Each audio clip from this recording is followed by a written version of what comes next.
Ce n'est pas parce que tu as subi et que tu as été la victime de quelqu'un que tu es une victime. Et ça, c'est super important de faire la différence entre les deux. Hello tout le monde, hello mes merveilles, c'est Anaïs en direct pour un live très très court et très rapide parce que dans 10 minutes, on est sur Zoom pour le deuxième soin énergétique de Back in the Game, le pouvoir de l'amour. Revenir dans l'amour après l'abus, après le chaos, après un effondrement émotionnel, après une rupture difficile et après l'abus, vraiment. Bienvenue pour ce live.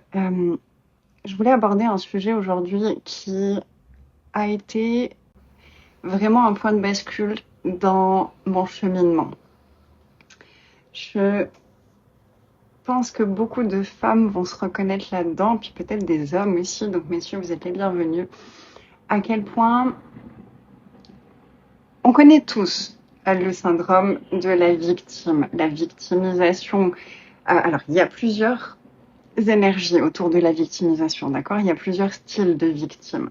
Il y a la victime qui réellement a eu un bourreau, a été une victime, a subi un abus physique, émotionnel, psychologique, sexuel, qui à ce moment-là a été la victime.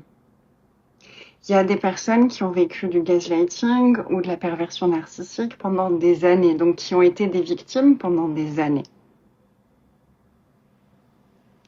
Ok? Et il y a les personnes qui se victimisent de ce qu'elles ont vécu. Et il y a le triangle de Karpman, où on peut rester coincé dans la posture de la victime et toujours chercher un bourreau, un sauveur et peut-être même jouer tous les jeux à l'intérieur de nous ensemble. Mais quand on parle de toxicité, quand on parle de relations abusives, que ce soit dans le couple ou que ce soit dans le milieu familial, ça peut faire vriller quelqu'un d'essayer de sortir de la posture de la victime sans même prendre le temps d'abord de reconnaître où est-ce que j'ai été une victime. D'accord? Si ton intérêt n'est pas de rester la victime, et c'est là où il faut être vraiment attentif aux intentions des personnes. Parce qu'il y a beaucoup de personnes qui se servent du fait qu'elles ont été victimes à un moment pour continuer à se victimiser et pour continuer à rejouer les mêmes choses sans jamais se remettre en question. Ok? Donc, qui vont constamment ramener leur trauma pour justifier leur réaction dans le présent. Un trauma n'est jamais là pour justifier une réaction. Un trauma, on va le comprendre, on va l'accueillir pour l'écouter et écouter dans qu'est-ce que j'ai appris, à quoi est-ce que ce trauma m'a conditionné et comment est-ce que je reviens à ma posture de force après ce trauma-là. Ça, c'est la transcendance, c'est la vraie guérison. Si à chaque fois qu'il y a quelque chose qui te dérange, tu commences à sortir, oui, mais c'est parce que, ou que tu as une réaction qui est pas cool, et qu'on te dit, là, tu pourrais faire attention, là, ta réaction, elle est un peu intense, là, ta réaction, elle est pas juste. Et qu'à chaque fois, tu ramènes le fait que, bah oui, mais moi, j'ai vécu ça. Là, t'es pas dans la guérison. C'est les personnes qui jouent à ça, elles sont pas dans la guérison. Elles sont pas dans un cheminement de développement personnel. Elles sont pas spirituelles, d'accord? C'est juste une façon de se servir de ce qu'on a vécu pour justifier toute la merde qu'on va faire aujourd'hui. Donc, parce que j'ai souffert, parce que j'ai subi, aujourd'hui, j'ai le droit de te faire subir à toi. Parce que j'ai subi, parce que j'ai souffert, aujourd'hui, j'ai le droit de réagir comme j'ai envie d'abord. Ça, c'est pas de la maturité émotionnelle, qu'on soit bien clair, ça, c'est de la manipulation. Les personnes comme ça, elles sont dangereuses. Donc les personnes qui veulent provoquer ta pitié, c'est souvent qu'elles sont en train d'essayer de te manipuler. Et c'est une manipulation qui est tellement courante, combien on s'empêche de dire merde à quelqu'un juste parce que cette personne-là, elle nous fait de la peine. Alors parce que cette personne, elle fait de la peine, parce que son histoire, oh la pauvre, on va lui passer tous ces comportements toxiques, tous ces comportements violents, tous ces comportements irrespectueux. Et bien ça donne des personnes qui ont l'impression d'avoir tous les droits. Ça donne des princesses très injustes. Pour les femmes, je vois vraiment ce comportement de princesse très injuste qui a l'impression que tout lui est dû. Et qui va jamais faire le moindre effort. Par contre, tout le monde devrait se remettre en question autour d'elle, sauf elle. Puis il y a des hommes qui sont aussi des princesses comme ça. Et c'est très dangereux, ce genre de personnes, que ce soit dans nos amitiés, que ce soit dans notre famille. Si quelqu'un cherche constamment à provoquer la peine chez toi, c'est qu'elle te manipule.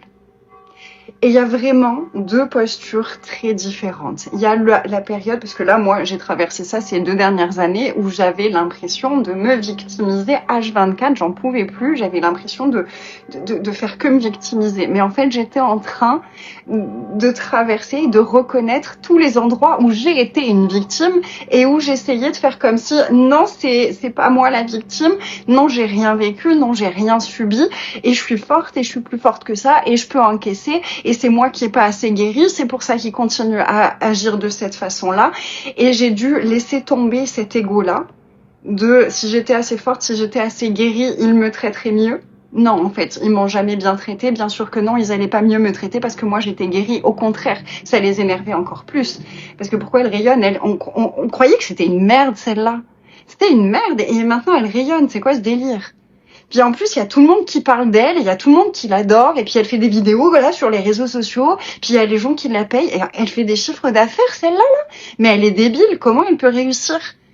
Et du coup, on a recommencé à me harceler et à me faire du mal. Mais j'arrivais pas à le voir parce que ces personnes-là, elles me faisaient de la peine. Et du coup, c'est hyper égotique de ma part. Donc j'ai vraiment dû aller transcender mon ego de merde, mon ego spirituel de « Oh mon Dieu, ils n'ont pas compris ce que j'ai compris. Ils n'ont pas compris que l'amour est la clé. Ils n'ont pas compris que s'aimer est la clé. Donc je vais leur apprendre et je vais leur montrer à quel point moi je les aime. Parce que comme ça, si moi je les aime assez, eh ben ils vont enfin apprendre à s'aimer et ils arrêteront de me faire du mal. » Ça marche pas. Désolée, ça ne marche pas. J'ai testé, j'ai été très entêtée sur ce truc-là. Si je leur montre assez à quel point ils sont extraordinaires, ils vont arrêter de me dénigrer. Parce qu'ils auront plus besoin, parce qu'ils se reconnaîtront. S'ils me dénigrent constamment, c'est juste parce qu'ils ont pas confiance en eux. Non. Eux, ils m'ont bien fait comprendre que, mais nous, on va très bien, Anaïs. C'est toi qui fais chier avec toutes tes histoires. Attendez, mais moi, je vous ai rien demandé. C'est vous qui venez avec vos problèmes à chaque fois que moi, je vais bien, en fait. Et vous me refoutez des problèmes, moi, dessus. Vous me rebalancez vos merdes. Et ensuite, c'est moi qui dois à nouveau tout nettoyer. Et on fait ça en boucle. Mais en fait, non, stop, ça finit.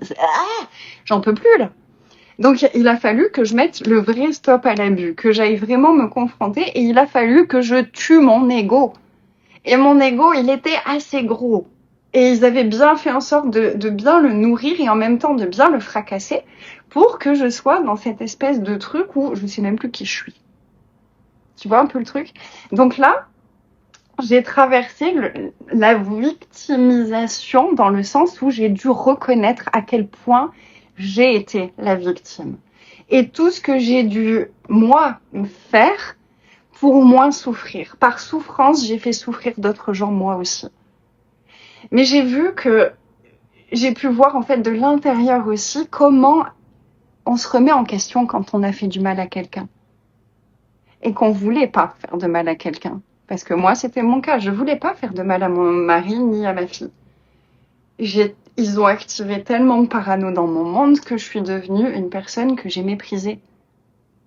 Ils m'ont poussée à trahir comme eux, ils le faisaient.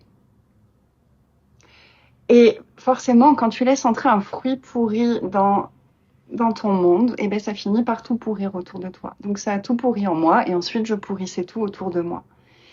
Et il a fallu que je détruise cet ego qui me faisait croire que si moi je guérissais assez, que si moi j'expliquais assez, parce que je suis quand même guérisseuse en fait. Je suis facilitatrice de conscience depuis 10 ans. J'ai aidé des milliers de femmes et même d'hommes au travers de plein de choses, de mes séminaires, de mes formations en ligne, des formations que j'ai données en présentiel, au travers des vidéos sur YouTube, au travers de tout ce que j'ai créé en 10 ans, j'ai contribué à des milliers de personnes qui ont changé leur vie. Je veux dire, il y a même des personnes qui ne m'ont jamais payé, que moi je ne connais même pas réellement, à qui j'ai jamais parlé directement, qui ont juste suivi mes vidéos et mes coachings gratuits, mes ressources offertes, et qui ont changé tellement de choses dans leur vie. J'ai des personnes qui m'envoient des messages régulièrement pour me donner des nouvelles de leur relation avec leurs enfants, avec l'ex, avec des choses un peu compliquées qu'elles ont réussi à transcender juste au travers de mes contenus gratuits, d'accord? Donc, ma crédibilité, elle était là. J'avais vraiment... C'était incroyable ce que j'étais en train de vivre. Mais à côté de ça, il y avait 4 personnes dans ma vie que j'arrivais pas à aider. Et qui me faisaient me sentir merdique à chaque fois que je leur parlais. J'arrivais vers eux, j'étais de très bonne humeur. Coucou. J'étais comme ça. Je repartais de les avoir vus, j'étais...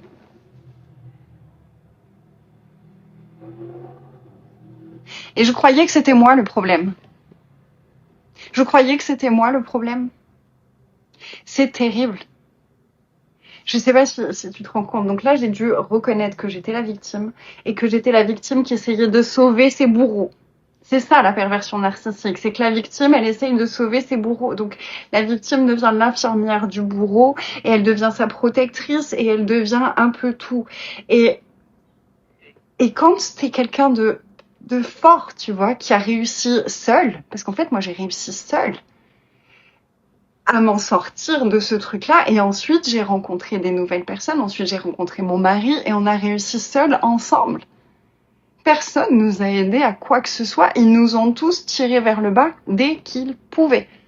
Et en tout, il s'est retrouvé très seul quand moi, je me suis retrouvée lobotomisée. Parce que c'était réellement de la lobotomisation. C'est d'un coup, tu te réveilles et t'es là. Qu'est-ce qui s'est passé?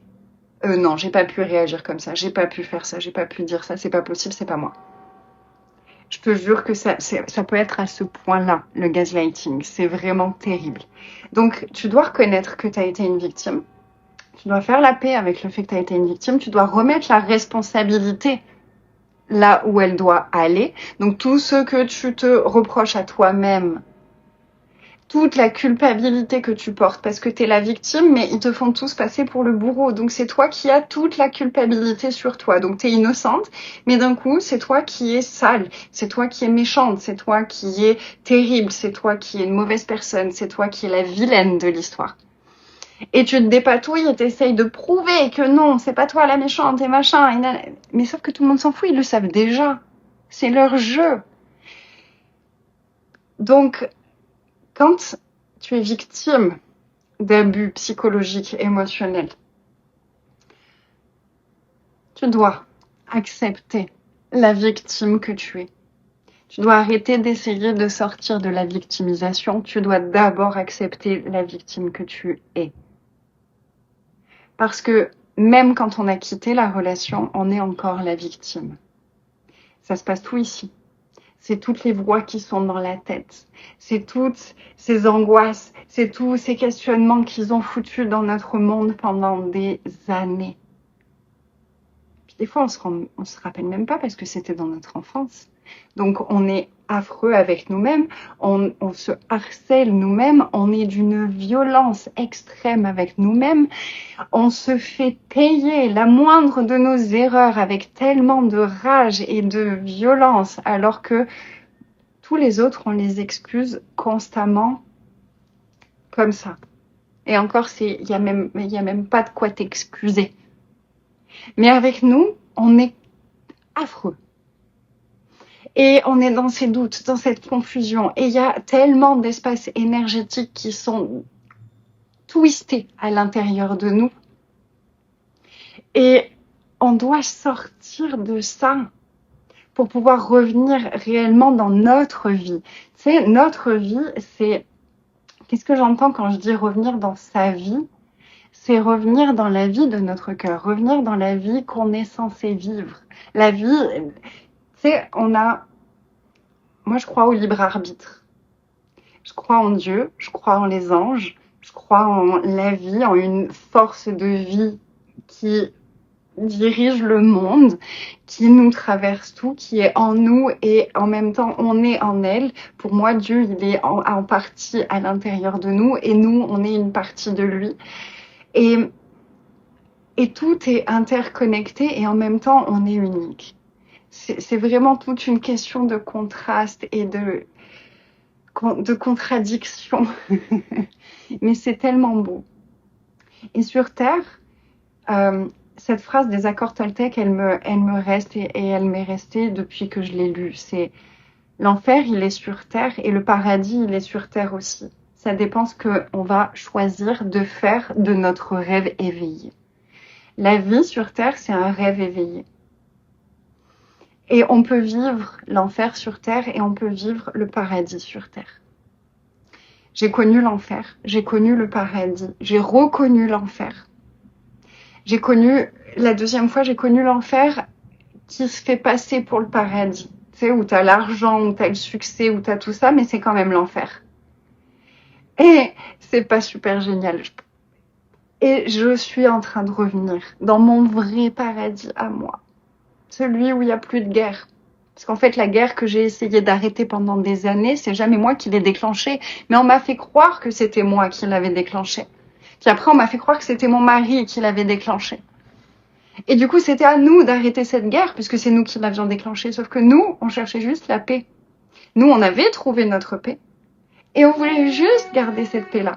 Puis ils sont venus me chercher en mode, non, t'es pas en paix. Nous, on sait ce que c'est la paix. Nous, on sait ce que c'est quand tu te sens aimé. Nous, on sait ce que c'est quand tu vas bien. Et c'est pas ça. Non, vous aimez quand moi, je me sens comme une merde. C'est pas pareil. Puis après, quand je brille, vous aimez bien que ça vous fasse briller. C'est pas pareil non plus. Mais par contre, quand je suis pas bien, y a personne. Quand j'ai besoin de parler, y a personne. Quand il y a quelque chose qui va pas, il y a personne. Quand il y a des choses à remettre en question de votre côté, il y a personne. Par contre, moi, je fais que ça, me remettre en question encore. C'est insupportable. C'est insupportable. Donc, il y a un moment où il faut arriver à se regarder en face et se dire, OK, j'ai été la victime. Je suis peut-être encore la victime. Qu'est-ce que je choisis maintenant? Je fais pitié. Je fais pitié parce que quand on est victime, on fait sacrément pitié. On se sent pitoyable, on se sent pathétique. Mais en réalité, on l'est pas. C'est juste qu'on est en train de... C'est comme si quelqu'un était en train de te fracasser et que toi, t'es par terre en train de te faire taper. Est-ce que tu te dirais, je fais pitié de me faire taper comme ça et d'avoir aussi mal, et je fais pitié d'avoir mal, et je fais pitié d'être par terre, et je fais pitié d'avoir des bleus, et je fais pitié de saigner? Non. Par contre, quand c'est émotionnel, oui, on s'autorise à se le dire. Donc, je me suis insultée de tous les noms. Je me suis dit que j'étais pitoyable, que je faisais pitié, que après avoir créé autant de choses extraordinaires, me retrouver là, ça faisait pitié. Que horrible, horrible. L'autopunition, l'autoflagellement, il est terrible. Mais parce que ils nous ont tellement tout fait porter dessus tout le temps.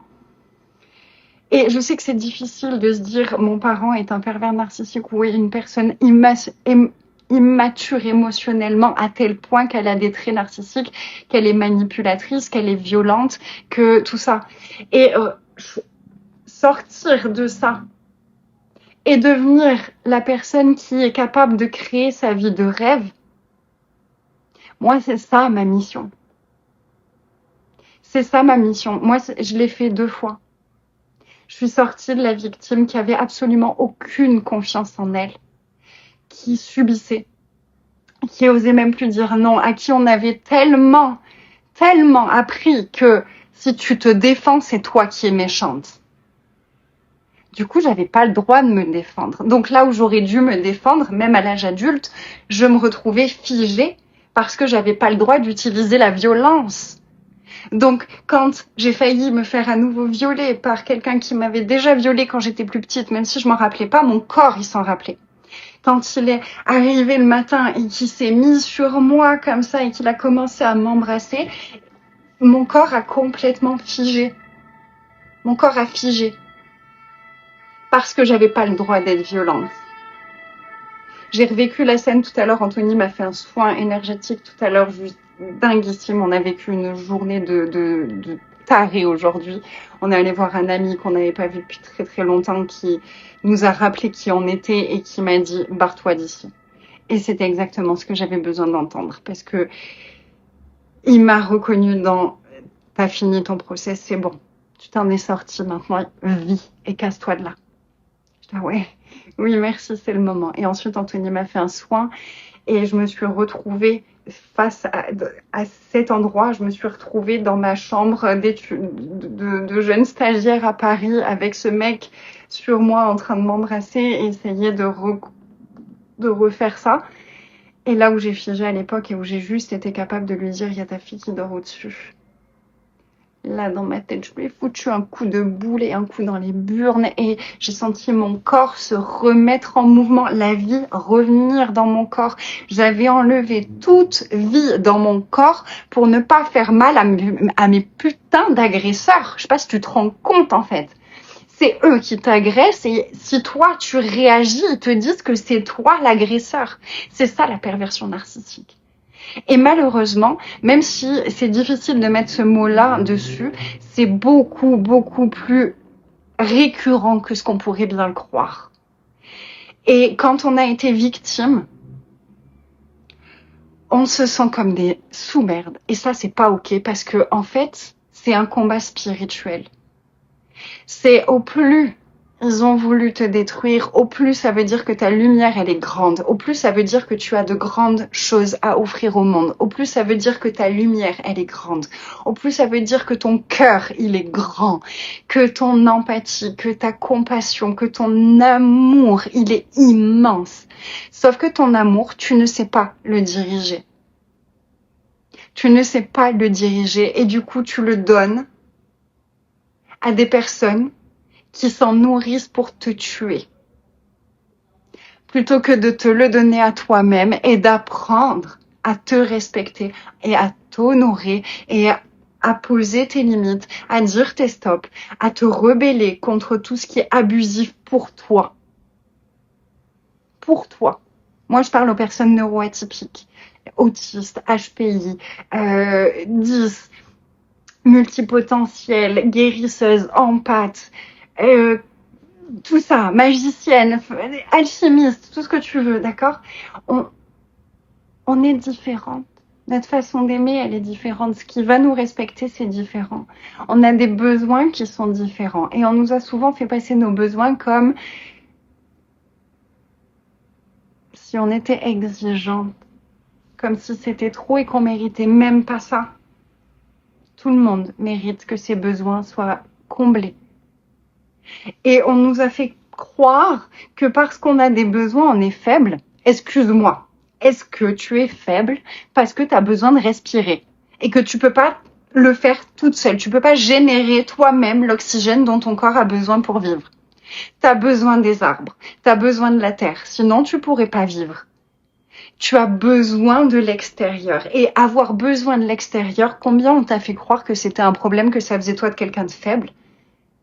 Parce que tu as des besoins de l'extérieur, tu as besoin de tendresse, tu as besoin de douceur, tu as besoin de respect, tu as besoin qu'on t'honore, tu as besoin qu'on te reconnaisse, tu as besoin qu'on soit cool avec toi, tu as besoin de clarté, tu as besoin d'honnêteté, tu as besoin qu'on te dise la vérité. Parce qu'un mensonge, ça te fait vriller. Quand on est neuroatypique, un mensonge, ça nous fait vriller.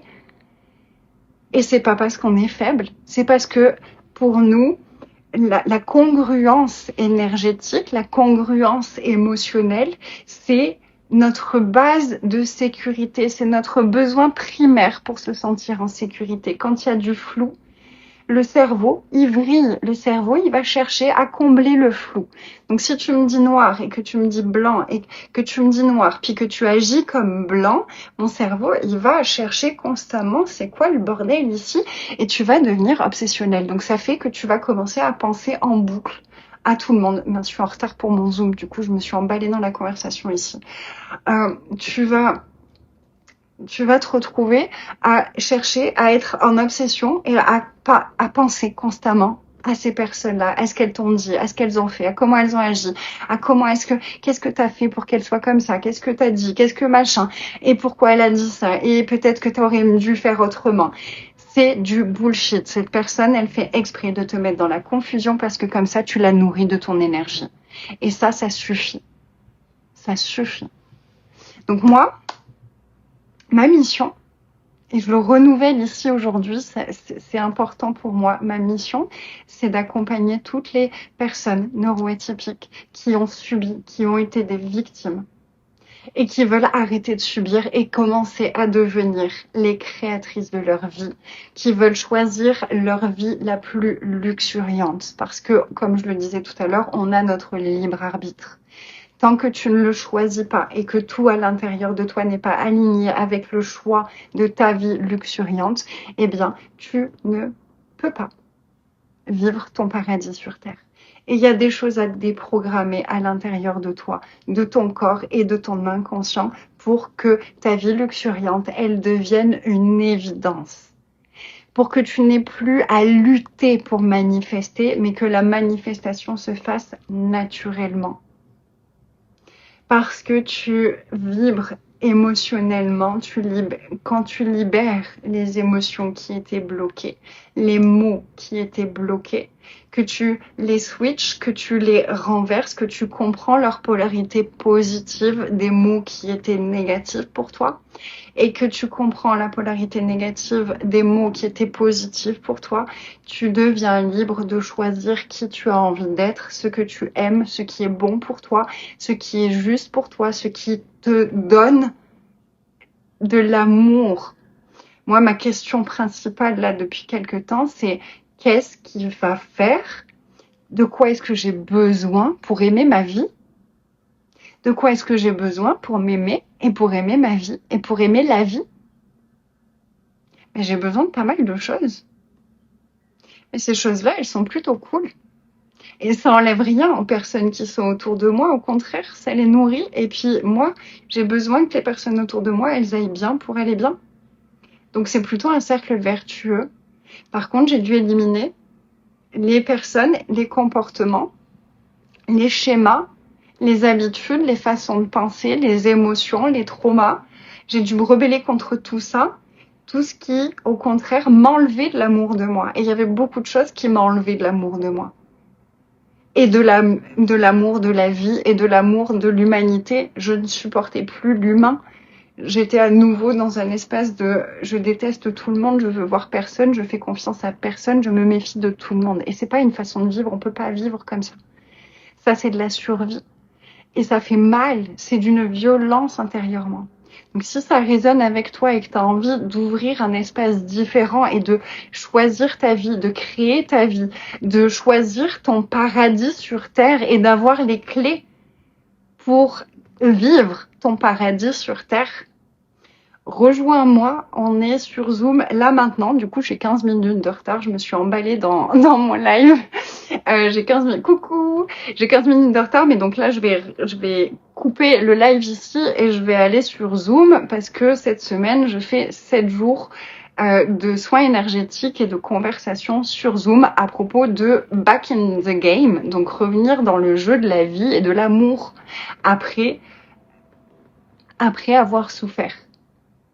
Donc si tu as souffert récemment, que ce soit d'un burn-out dans ton business, que ce soit d'une rupture amoureuse, que ce soit d'une dispute avec quelqu'un, que ce soit quelque chose qui est là constamment, qui te fait souffrir dans tes relations, rejoins Back in the Game. C'est une immersion complètement offerte. Il y a déjà plusieurs ressources qui sont disponibles dans cette immersion.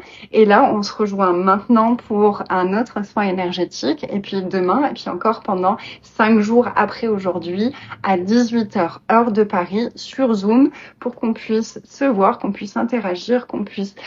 j'ai envie de connecter avec vous et de vous voir et d'être là et de vous sentir avec moi parce que ça fait trop du bien, parce que vous m'avez trop manqué, parce que je vous aime tellement fort. Voilà, donc si ce live vous a parlé, je vous remercie déjà de me mettre un petit commentaire parce que ça me fait toujours plaisir de savoir qui est là et qui me regarde. Et puis, n'hésitez pas à partager ce live, à partager l'information de l'immersion offerte.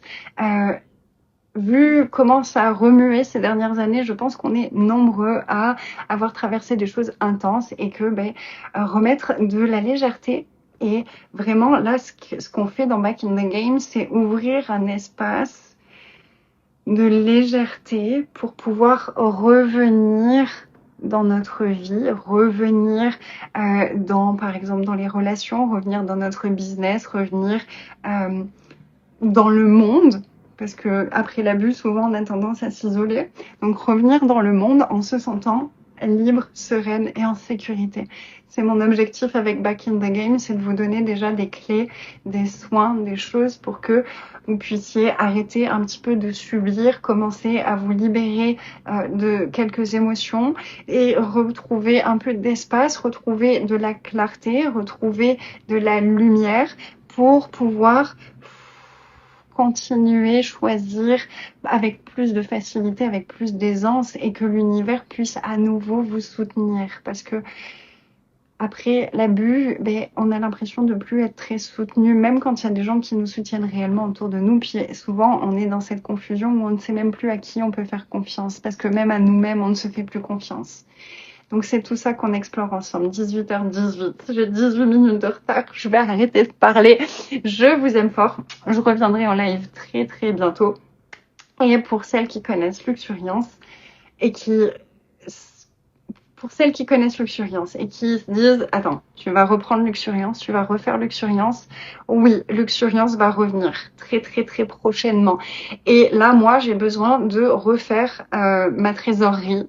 J'ai besoin de refaire ma trésorerie, donc je vais vous proposer des choses à des prix assez indécents pour me rejoindre. Pour Luxuriance, il y a Fairy Metamorphose qui va revenir aussi. Le nom sera peut-être un petit peu différent, mais en tout cas, Métamorphose va revenir aussi, l'abonnement mensuel. Il va y avoir Manifestation qui va revenir aussi et Luxuriance qui inclura tout ça, plus tous mes programmes et Queens of Creation qui va revenir aussi. Donc si tu vois cette vidéo, si ça t'appelle, si ça te parle et que tu te dis attends, t'as une offre de fou, ça commence dans quelques temps, moi là tout de suite pas forcément, mais ça commence après septembre, oui je veux signer maintenant. Vas-y, balance-moi ton offre. Tu me contactes et je te propose des choses qui vont être disponibles. Si tu veux une séance individuelle, j'ouvre aussi des séances individuelles. Si tu veux une séance individuelle avec Anthony, il ouvre aussi des séances individuelles. Et pendant les 3 prochaines semaines, on est encore sur Gap. Ensuite, on ne sera plus à Gap. On ne sait pas encore où est-ce qu'on sera, mais on va partir de Gap. Pour les 3 prochaines semaines, on est encore sur Gap. Donc, si tu veux un rendez-vous en présentiel, tu me contactes, on organise ça et ce sera avec plaisir. Je t'aime fort, je t'embrasse très fort. Merci pour les commentaires, pour les likes, pour les partages. Merci pour ta présence. Merci pour tout. Je t'aime fort. Je file sur Zoom.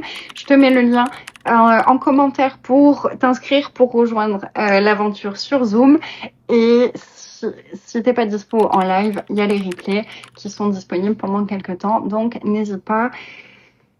Tu t'inscris et tu auras accès à tous les replays, aux liens Zoom, etc. Je t'aime fort. Je te fais des gros bisous et peut-être à tout de suite sur Zoom. Bye bye!